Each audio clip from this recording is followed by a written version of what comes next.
Dr Andrzej Bober est médecin vétérinaire, spécialiste des maladies des insectes utilitaires. Il est assistant et chef adjoint du département des maladies d'abeilles dans le laboratoire national de référence compétent pour les recherches menées sur le dépistage de la loque américaine, de la loque européenne et de la varose. Il a participé à de nombreux stages et formations étrangères dans le domaine des pathologies des abeilles, dans des meilleures sciences scientifiques, notamment à Hohennoyendorf, Centro Apicola Regional de Marchamalo en Espagne, National Bee Unit au Royaume-Uni. Il est également auteur de nombreuses informations lors des colloques nationaux et internationaux, auteur de nombreuses publications scientifiques dans les revues scientifiques et bien sûr des publications vulgarisant la science parmi les apiculteurs. Il est également membre de l'association Colosse. Vous avez déjà eu le plaisir de faire connaissance de nombreux membres de l'association Colosse hier. Et donc, il est également l'un des coordinateurs des études nationales épidémiologiques concernant les pertes des colonies d'abeilles. Il s'agit d'un problème très important et nous devons savoir pourquoi les pertes d'abeilles et les pertes des colonies ont lieu. Cette étude est poursuivie parallèlement dans 17 pays de l'Union européenne. Et leur objectif est d'harmoniser les informations obtenues relatives à l'état de santé des abeilles dans chacun des pays participants. Il s'agit d'une tâche difficile, mais nécessaire. Donc, suivez la présentation. Passons à la présentation. Je donne la parole au Dr Bober.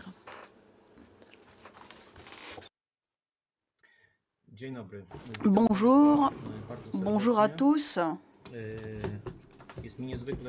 Je suis ravie de me retrouver dans un groupe aussi important des personnalités du monde des abeilles.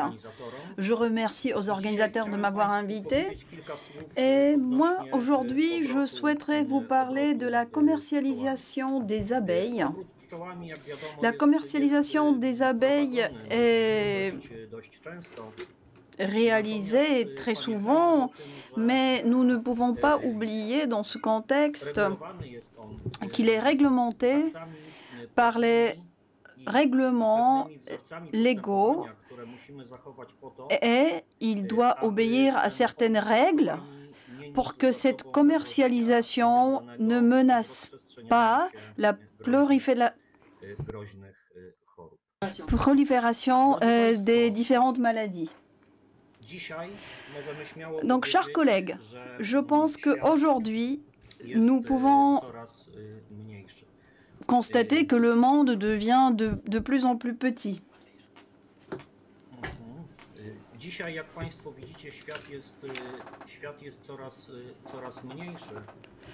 Donc, on le constate tous et on se rend compte que les moyens de transport dont on dispose nous permettent de nous déplacer de façon efficace et rapide.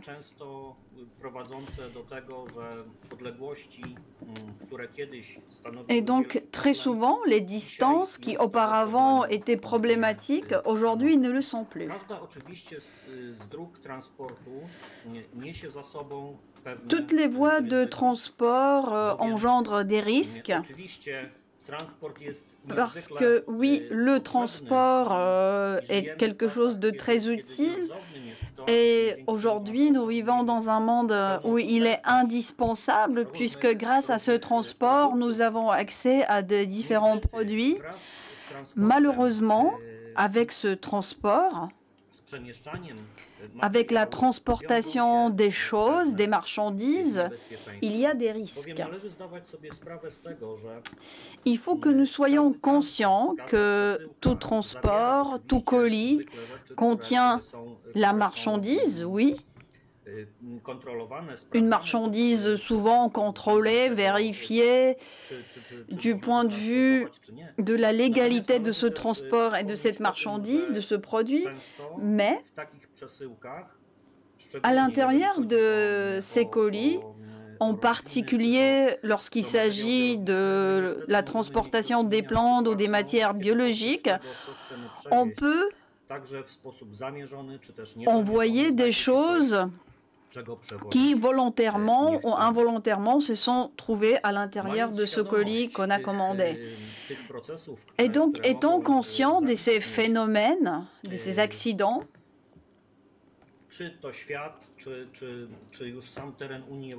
le monde entier, mais aussi l'Union européenne, a mis en place un tas de règlements et l'objectif de ces règlements est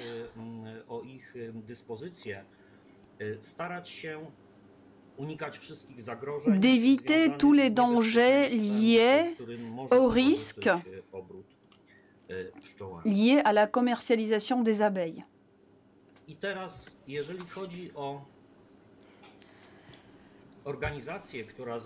Et quand on parle de l'Organisation mondiale de la santé animale, donc aussi des abeilles, la santé des abeilles,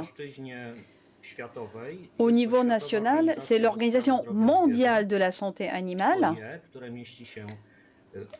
Le siège de cette organisation se trouve à Paris. Et en ce qui concerne l'Union européenne, toutes les tâches relatives à la santé des abeilles et à la sécurité des colonies d'abeilles, ces domaines sont couverts par une unité au sein de la Commission européenne. Quand on parle des informations concernant l'état de santé des animaux, ou quand on parle des conditions auxquelles doivent répondre les colis pour qu'ils puissent être commercialisés et envoyés, ceci est régi par les documents d'information qu'on retrouve sur le site de l'Organisation mondiale de la santé animale. Et c'est dans ces documents-là, dans ces textes-là, qu'on retrouve les recommandations. Ce ne sont pas des lois, ce n'est pas la législation, parce que la législation est mise en place au niveau de tous les pays membres de l'Union européenne ou des pays qui ne sont pas membres de l'Union européenne. Et dans ces documents, nous pouvons trouver les informations concernant les maladies données. Et quand on parle de la législation qui concerne les maladies qui présentent un risque pour le commerce international, c'est Acarapisuidi, c'est la contamination par la loque américaine, la loque européenne, mais aussi les tropilelax, la varose et le petit cléoptère des ruches. Pour tous ces pathogènes, pour toutes ces maladies, on trouve des recommandations et des exigences particulières qui expliquent et définissent quel est l'objet de ce commerce et quelles sont les exigences ou les suggestions en ce qui concerne la commercialisation des abeilles ou les produits de ruches provenant des familles, des colonies d'abeilles, afin d'éviter la propagation de ces maladies que je viens de mentionner. Bien sûr, l'Organisation mondiale de la santé animale réunit toutes les informations relatives à la présence de ces maladies. Elle nous fournit ces informations, elle les partage avec nous, elle nous dit dans quel pays on constate ces maladies, quel est le statut de ces maladies, quelle est leur intensité, quelles sont les zones les plus touchées. Donc, sur le site de l'Organisation mondiale de la santé, on peut trouver toutes les informations concernant la présence de ces maladies dans les zones données. donnée, ainsi que l'information depuis quand elles sont présentes dans la région donnée qui nous intéresse. Il ne faut pas oublier que l'Organisation mondiale de la santé animale dispose des informations qui lui sont envoyées par les pays membres. Après, ces informations sont traitées. Et donc, les informations qu'on retrouve sur le site sont ils sont placés un petit peu plus tard, mais ce site reste quand même une source d'information très importante pour nous concernant la présence des différentes maladies à travers le monde. Comme je l'ai déjà dit, et comme cela a été dit dans le speech d'introduction, ces informations nous permettent de prendre conscience de la situation dans le monde. Maintenant, je vais passer à la législation sur la santé animale.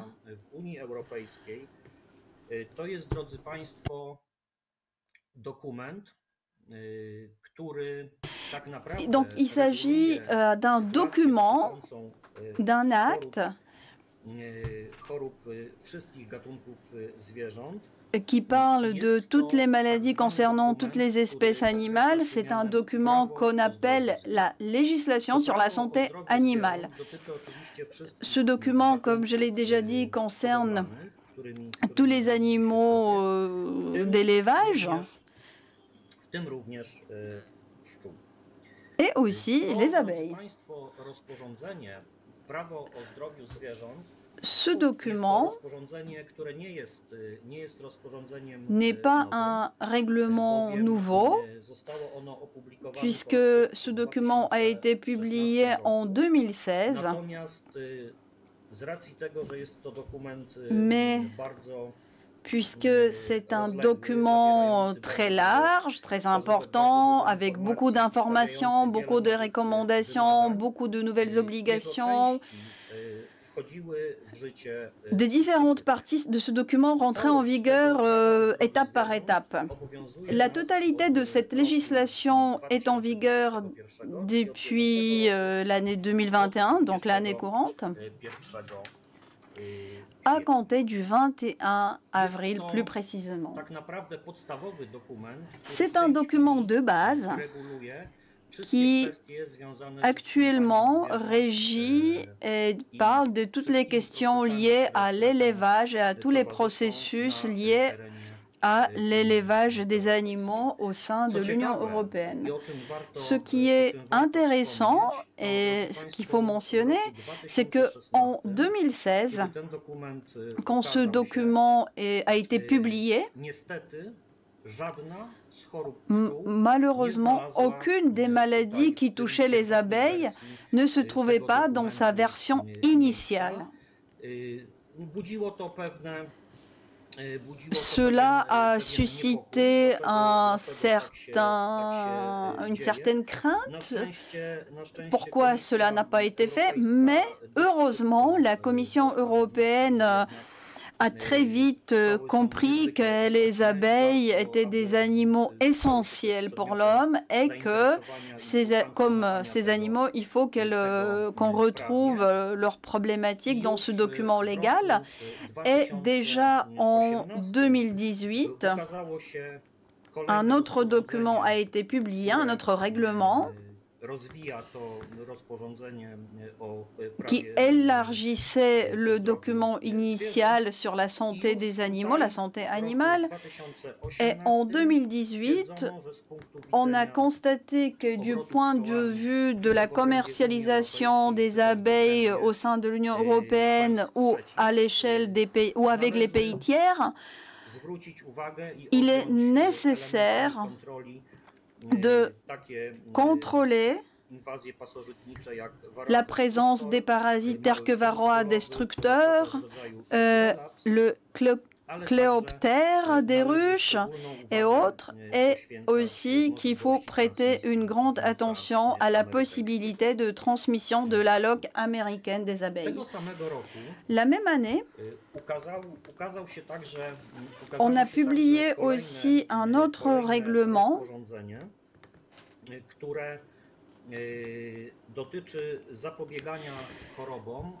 qui concerne la prévention et la lutte contre les maladies, des catégories des maladies répertoriées. Et ce document établissait une liste. Il s'agissait aussi bien des parasites que des virus. Et il fallait les répertorier en catégories. En ce qui concerne le territoire de l'Union européenne, comme vous pouvez le voir,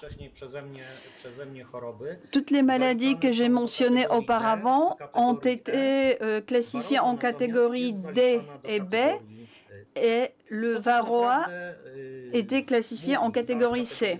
Qu'est-ce que ce classement signifie?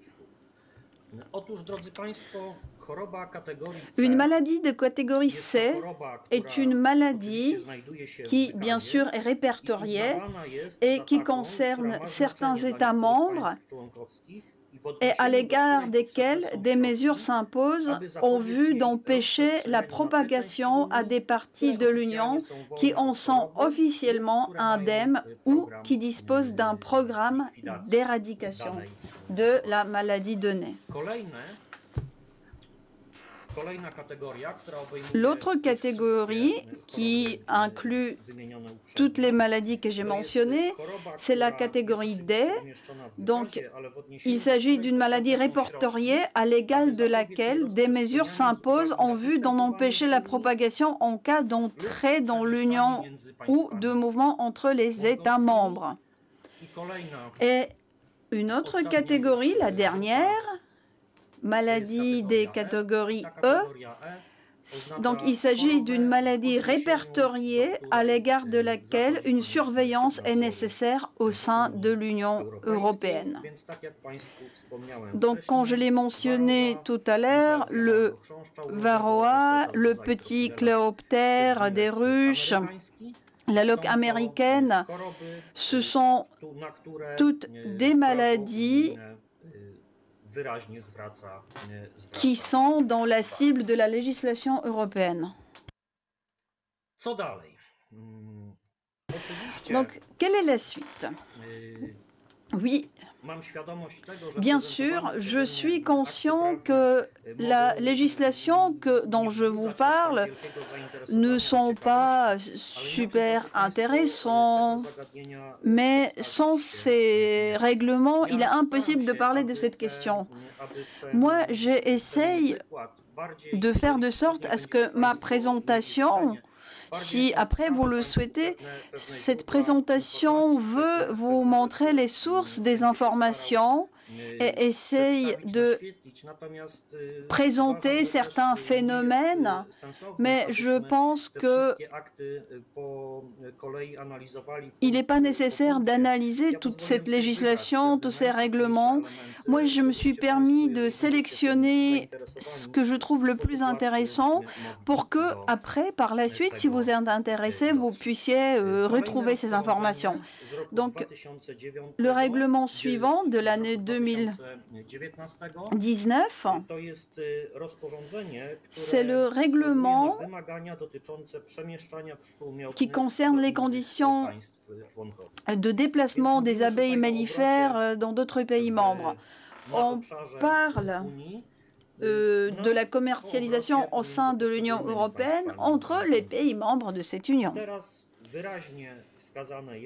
Et ici, on indique clairement que le déplacement des abeilles mellifères est possible de les déplacer à toute étape de leur développement, aussi à l'étape de couvain, uniquement après avoir rempli des conditions particulières.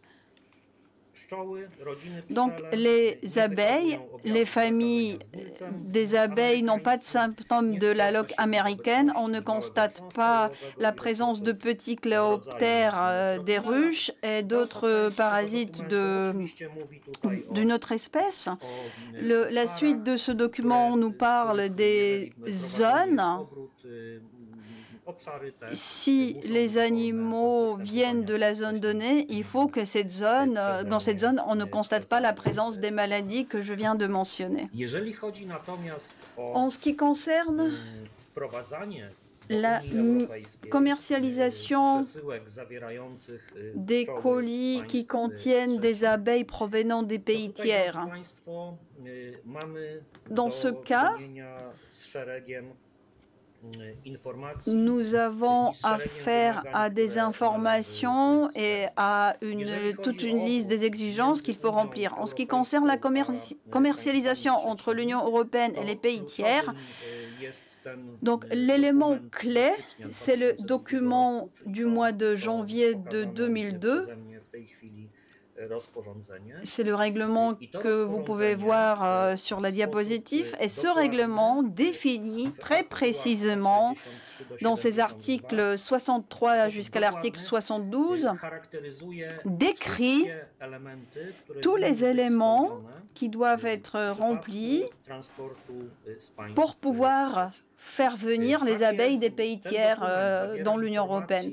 Ce document contient les informations et définit ce qui peut être l'objet de la commercialisation.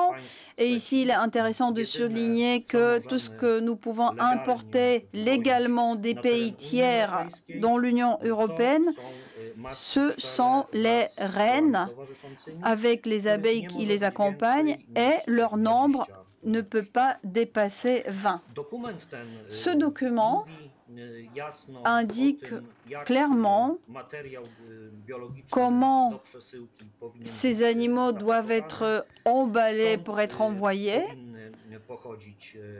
de quelles sources les abeilles peuvent provenir. Il indique aussi la liste des analyses qui doivent être réalisées avant l'envoi. Entre autres, ce document précise que les abeilles, les colonies desquelles proviennent les reines doivent subir les analyses pour prouver la non-présence de la loque américaine, et c'est uniquement les colonies libres de cette maladie ne peuvent fournir les reines qui seront envoyées vers l'Union européenne.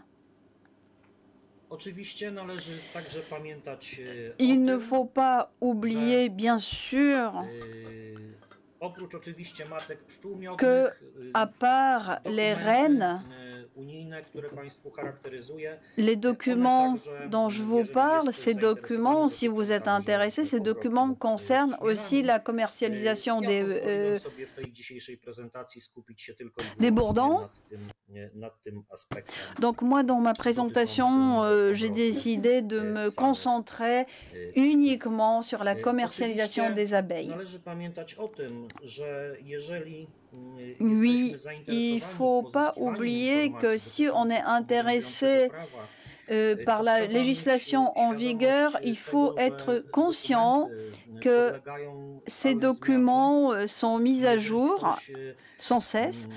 Et donc, si vous suivez ou si vous êtes intéressé par ces informations concernant la législation actuelle en vigueur, il faut dans ce cas utiliser, chercher les informations dans les sources qui mettent à jour les documents en vigueur. Et je vous invite à consulter pour cela la plateforme Eurlex. Pour continuer, il faut que nous soyons conscients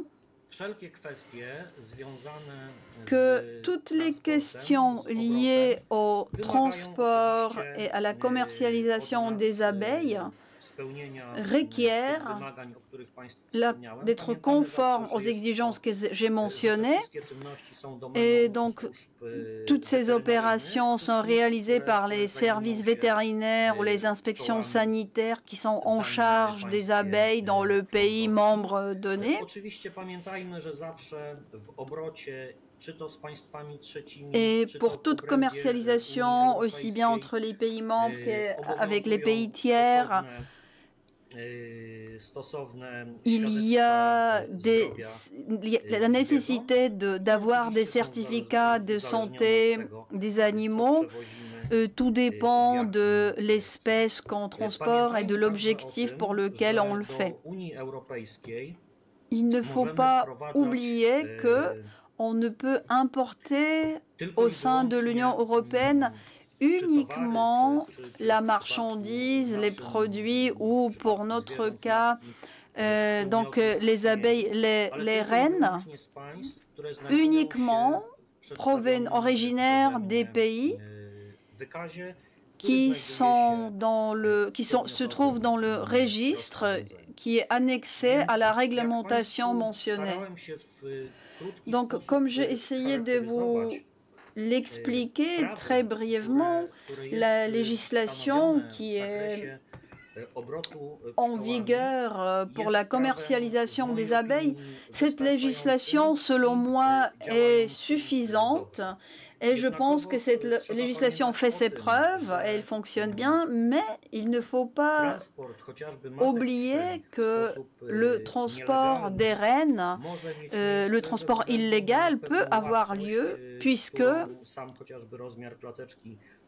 vu la taille du colis, vu la taille de la cage pour envoyer la reine, cela n'est pas difficile de faire un transport illégal. Donc, pour revenir à ma présentation, n'oubliez pas, chers collègues, que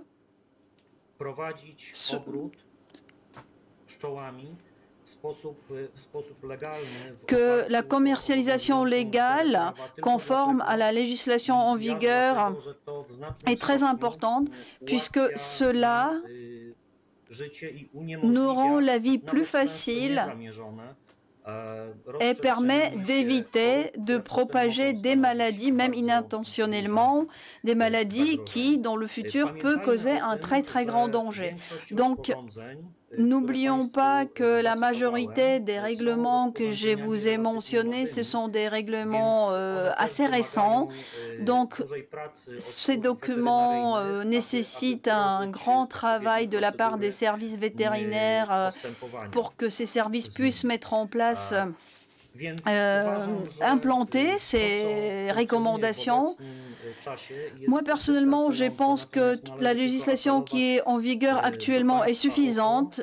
Il faut juste, chers collègues, la respecter et il faut faire attention à ce que cette commercialisation dont vous êtes peut-être bénéficiaire ou vous êtes le client, à ce que cette commercialisation soit conforme à cette législation, puisque cette législation a été mise en place non pas pour nous rendre la vie plus difficile, mais pour éviter des situations dangereuses qui auront un impact négatif pour nous. Et à chaque fois quand on parle de la commercialisation et quand on parle des maladies, moi je donne toujours deux exemples. L'année 2004 et l'arrivée du petit coléoptère des ruches qui est arrivé au Portugal. Ce transport a été réalisé conformément à toute la législation.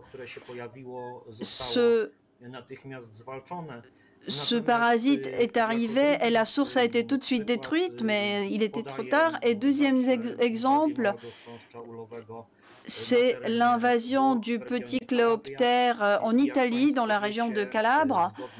Comme vous le savez, conformément à la législation en vigueur, les restrictions liées à la non-commercialisation des abeilles venues de la région de Calabre, ces restrictions sont toujours en place et le seront au moins jusqu'à 2024.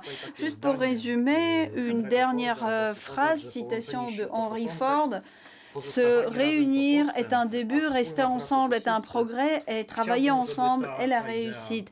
Et je voudrais que ce message, vous le gardiez en tête. Merci beaucoup, chers collègues. Merci beaucoup pour votre présentation très intéressante. Entre-temps, lors de votre intervention, quelques questions ont été posées. Nous allons donc poser les questions. Je dois avouer qu'il y a une question qui a déjà été posée auparavant, mais je ne l'avais pas posée aux intervenants précédents. car je savais que le docteur Bober pourra y répondre de manière la plus adéquate. J'ai appris de l'inspection vétérinaire que dès l'année prochaine, on ne pourra plus utiliser des préparations basées sur des acides qui ne sont pas enregistrés comme des médicaments vétérinaires pour le traitement de la varose. L'avis concernant ce sujet, l'inspection l'a reçu de la part de la Commission européenne. Comment, à la lumière de ce document officiel, peut-on utiliser les bandelettes avec de l'acide oxyalique? Peut-on les produire légalement? Peut-on les utiliser dans les ruchers en Pologne? Il s'agit de quelque chose de très important, de ne pas laisser les apiculteurs tout seuls face à ce problème, car ce sont eux qui seront contrôlés par l'inspection, comme opérateurs qui commercialisent des aliments. Je crois que cette question est très complexe et elle inclut même sa réponse, la réponse à cette question. Il faut savoir que toujours, nous devons agir conformément à la législation. Si la loi nous dit clairement que quelque chose est interdit, c'est interdit. Mesdames et messieurs, sachez que toutes ces régulations ne sont pas des régulations créées par hasard. C'est pourquoi nous sommes bien sûr bien conscients de la situation et que cela inquiète les apiculteurs, mais ce ne sommes pas nous qui avons créé ces dispositions légales. S'il s'agit donc de problèmes liés à la mise en œuvre de cette législation qui peut engendrer des perturbations, bien sûr, il faut en parler. Mais à la lumière de la loi en vigueur, si le traitement médicamenteux en question contient une substance active, nous ne pouvons pas l'utiliser si elle est interdite sous forme prête à utiliser. En ce qui concerne la production des traitements médicamenteux, il s'agit également de quelque chose qui est clair à la lumière de la loi. Donc, comme je viens de le dire, la loi est comme elle est, mais je ne crois pas qu'il y ait des conséquences négatives suite à cette législation. Peut-être je vais dire quelque chose de ne pas très populaire, mais chaque médicament qui est agréé, que l'on peut commercialiser, nous connaissons son efficacité, sa posologie, nous connaissons sa pharmacodynamique et pharmacokinétique au sein de la famille apicole. Donc, nous savons combien il en reste après son administration. Et nous savons s'il est possible de consommer les produits provenant des colonies d'abeilles où cette préparation ou ce traitement a été utilisé. Bien sûr, nous sommes conscients que l'élément essentiel qui impacte cette question, ce sont les frais. Il s'agit de quelque chose que je répète très souvent. Lorsque nous produisons des produits alimentaires, nous devons supporter certains frais. Malheureusement. Merci beaucoup pour votre réponse. Je suis tout à fait d'accord avec vous. Je vois que sur le chat, plusieurs questions sont posées et d'autres intervenants posent des questions. Ils participent activement. Le docteur Piotr Semkiw nous demande, est-ce que Andrzej pourrait-il dire quelques mots concernant les passages, le déplacement des abeilles sur le territoire polonais? Merci pour cette question, Piotr.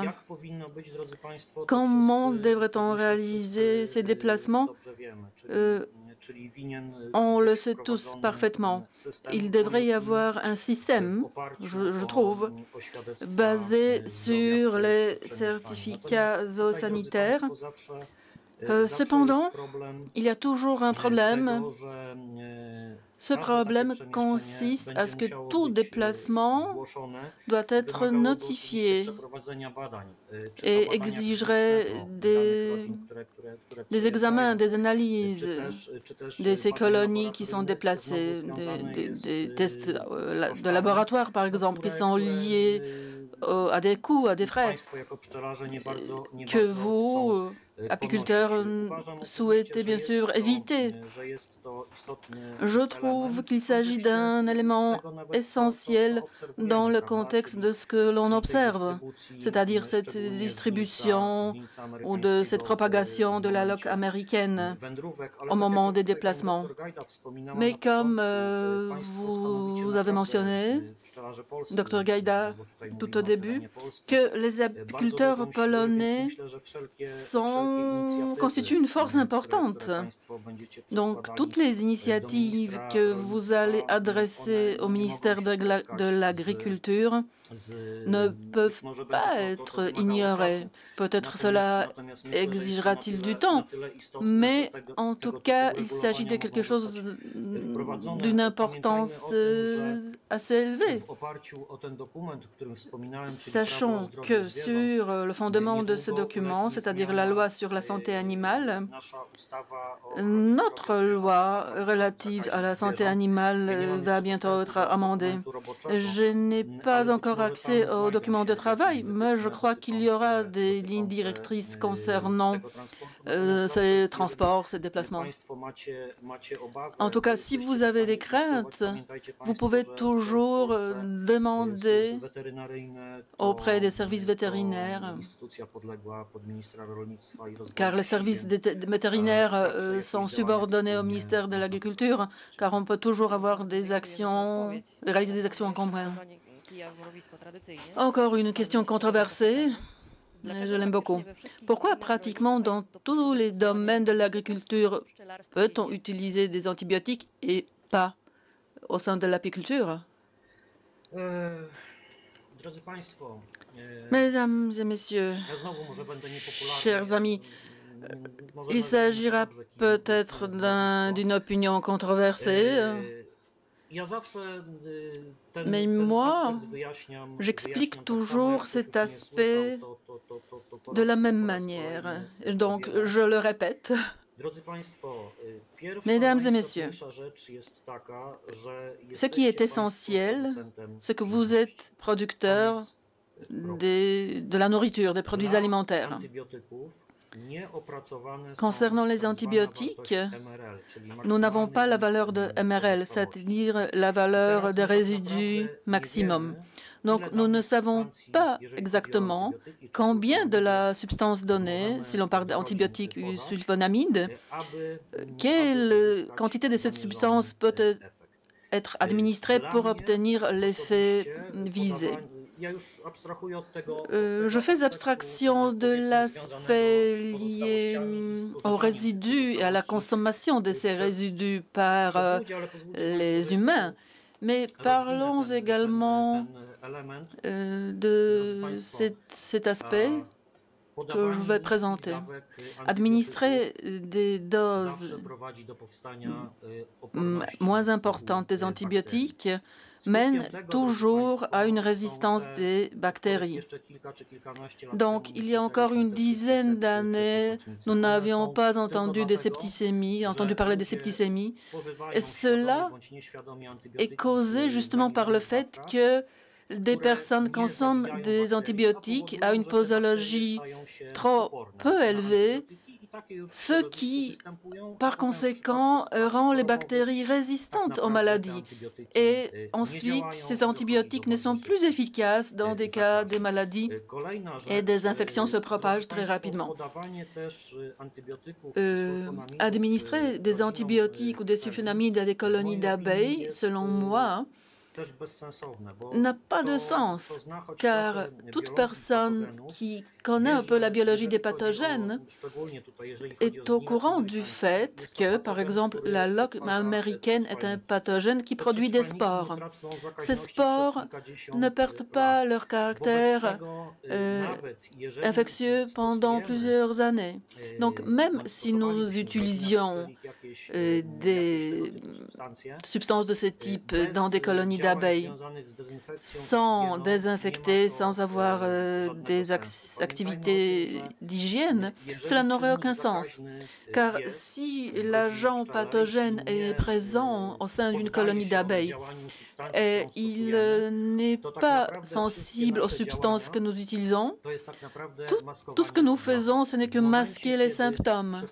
Au moment où nous cessons d'utiliser la substance chimique, le produit chimique, ces symptômes reviendront, car nous n'avons pas supprimé les pathogènes, mais nous ne travaillons que sur les conséquences de ces pathogènes.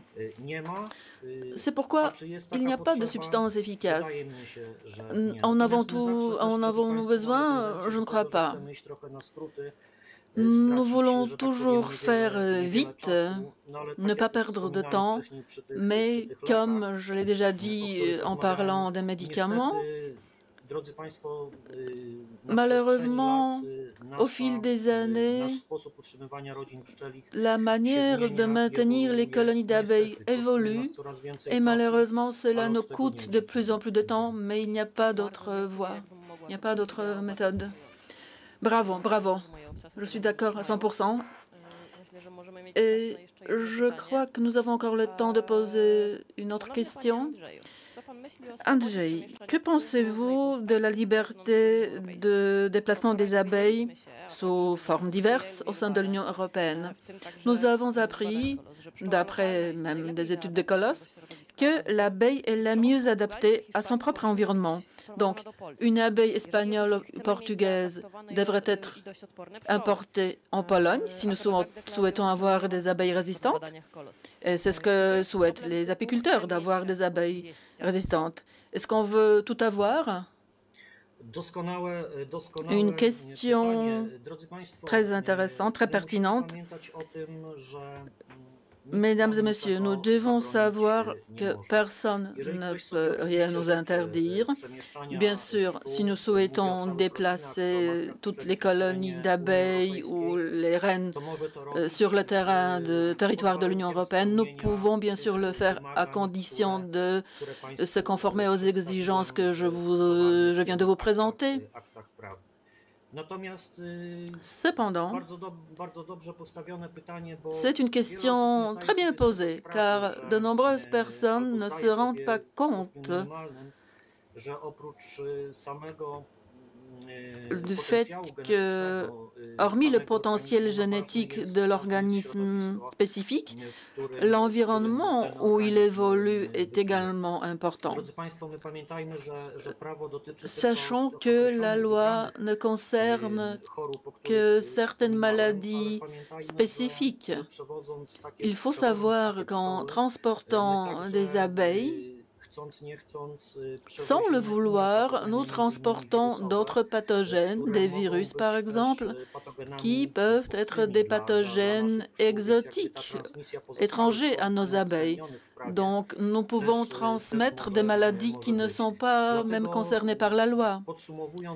Donc, pour conclure, on peut bien sûr déplacer, transporter les abeilles, mais si nous le faisons, faisons-le conformément à la loi en vigueur et toutes les réglementations.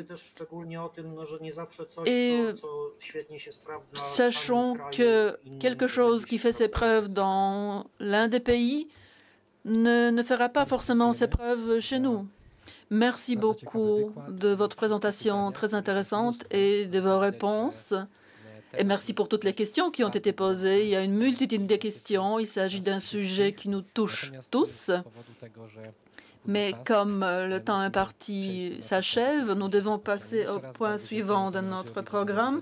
Merci beaucoup, Andrzej Bober, d'avoir été avec nous, d'avoir consacré votre temps pour répondre à toutes les questions. J'espère qu'il y a encore une occasion de se revoir.